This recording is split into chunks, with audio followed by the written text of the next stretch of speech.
de autores más allá de más acá de los anacronismos espacios temporales,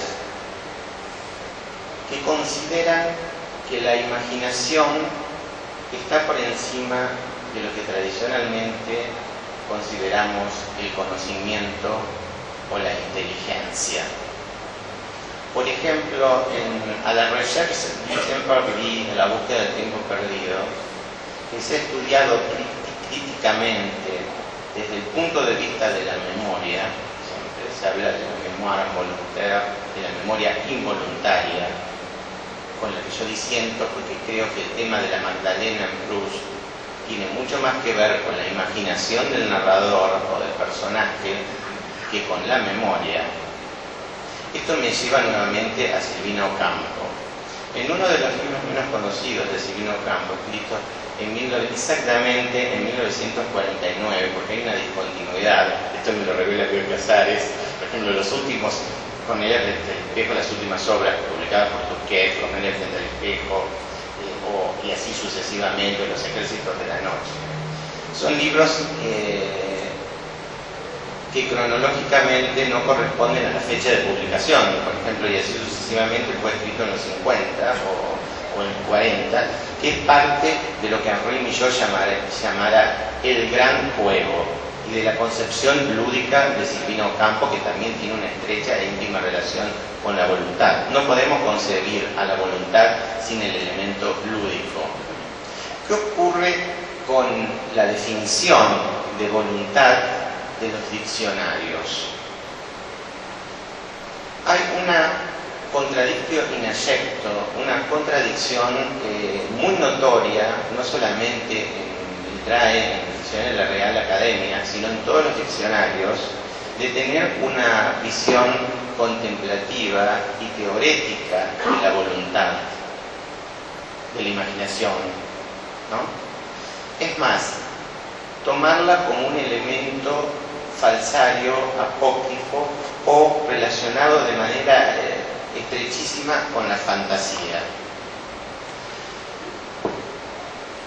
Cuando yo hablo o escribo sobre la voluntad de imaginación, me estoy refiriendo esencialmente a la imaginación que salta de manera tigrificada o tígrica, que hace el salto de lo que Martin Heidegger llama Dasein, el inicio.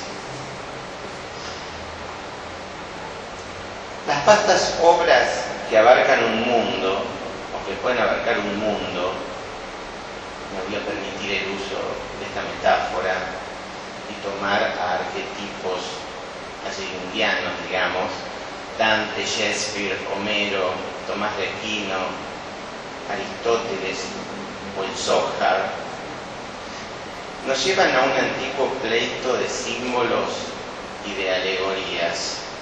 Jean Cocteau da una de las definiciones más espléndidas de lo que es una máscara. Y dice, una máscara no es nada más ni nada menos que la alegoría de una soledad que compartimos. Y me pregunto, ¿qué relación de voluntad, de imaginación hay en esa máscara y en esa soledad que compartimos, justamente con el cántico espiritual de Juan de la Cruz o las exclamaciones de Santa Teresa de Ávila, quien considero una maestra inactualísima? Hablo de inactual no en el sentido denotativo o lineal del término, sino del presente continuo de Tomás de Aquino, de la tigritud inactualísima, por ejemplo, de las exclamaciones cuando dice vida, mi vida, ¿no? Que es retomado curiosamente por Alejandra Pizarnik, ¿no? Desde otro lugar. Alejandra no era creyente, entonces, vida, mi vida, ¿qué has hecho de mi vida?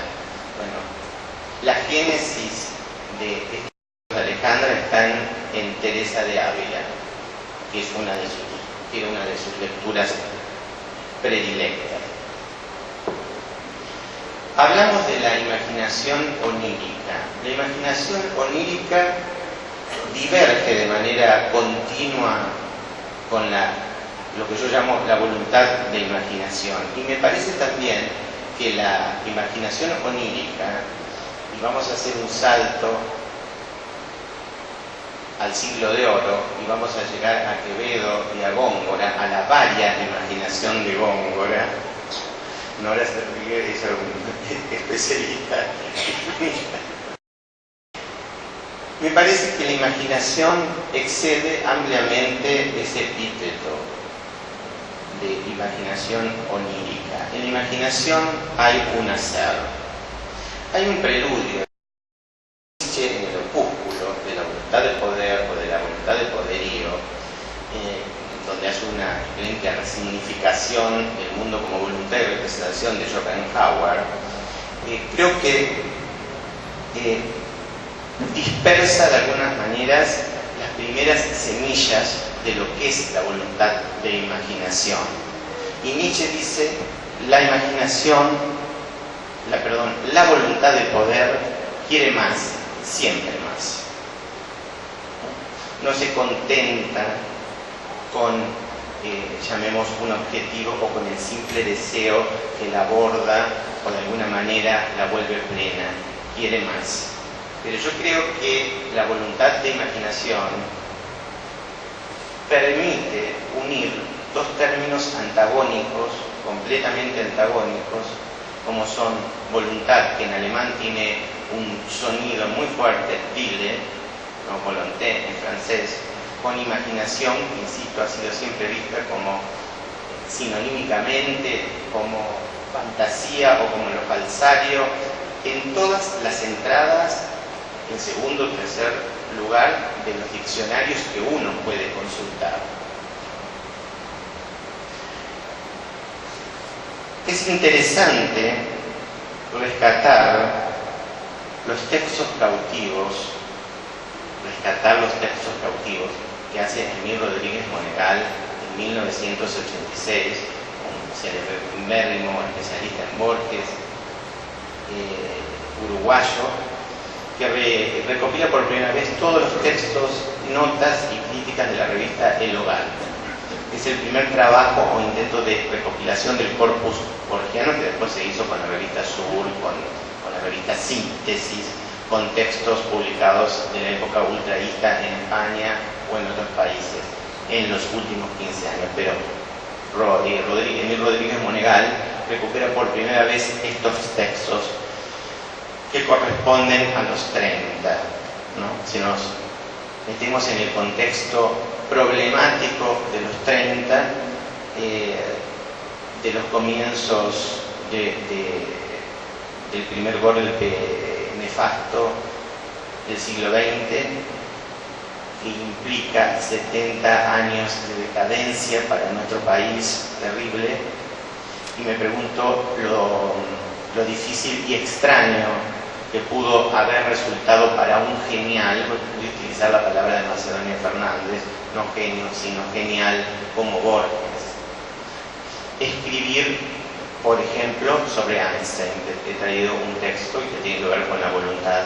Muy poca gente sabe, yo me enteré hace poco de esto, sí conocía que Lugones tenía uno de los primeros en conocer matemática y físicamente la relatividad, y se encontró con Einstein y lo presentó en el Teatro Alvear en Buenos Aires durante la época de la presidencia de Alvear. A propósito de The Crooked Prayer de H.G. Wells, sabemos que Borges casi maniqueísticamente prefería la voluntad de imaginación de un Wells, las topologías, usar un término casi lacaniano, ¿no? Las topologías de imaginación, por ejemplo, de Time Machine, de Wells, a esos largos catálogos pseudocientificistas de Julio Verne. En algunas cosas disiento, y lo voy a explicar después, porque descubro hace relativamente poco una definición de un bug espléndida en Los hijos del Capitán Grant de Verne. Pero volvemos a The Crooked Player de H.G. Wells. Febrero de 1937. La Esfinge describe con toda prolijidad un monstruo variable. Ese monstruo es el hombre que la está oyendo. Wells describe una región de pantanos envenenados en la que ocurren hechos atroces. Esa región es Londres, Buenos Aires, y los culpables somos tú y yo.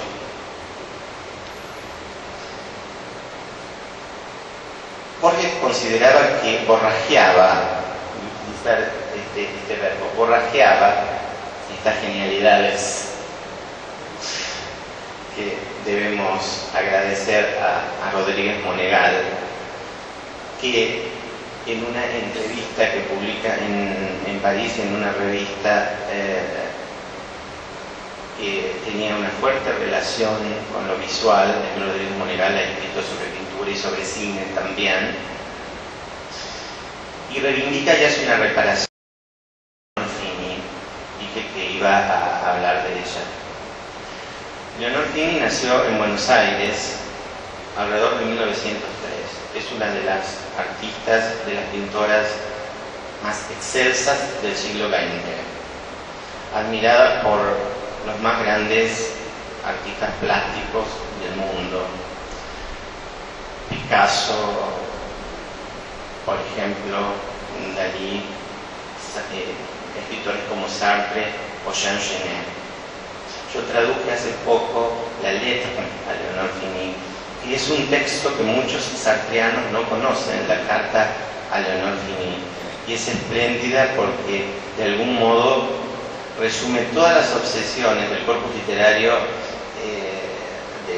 de Genet en Leonor Fini. Héctor Bianchotti la coloca en una de sus últimas novelas como una especie de sorcière o de bruja, que de hecho tenía elementos vinculados al esoterismo en su obra.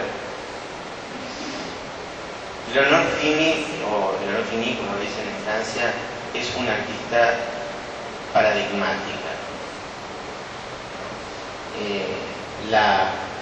Desde la resignificación de género que hace en su obra hasta sus últimas máscaras romanas, y es una de las primeras, no digamos ya del surrealismo porque ella no se consideraba una surrealista.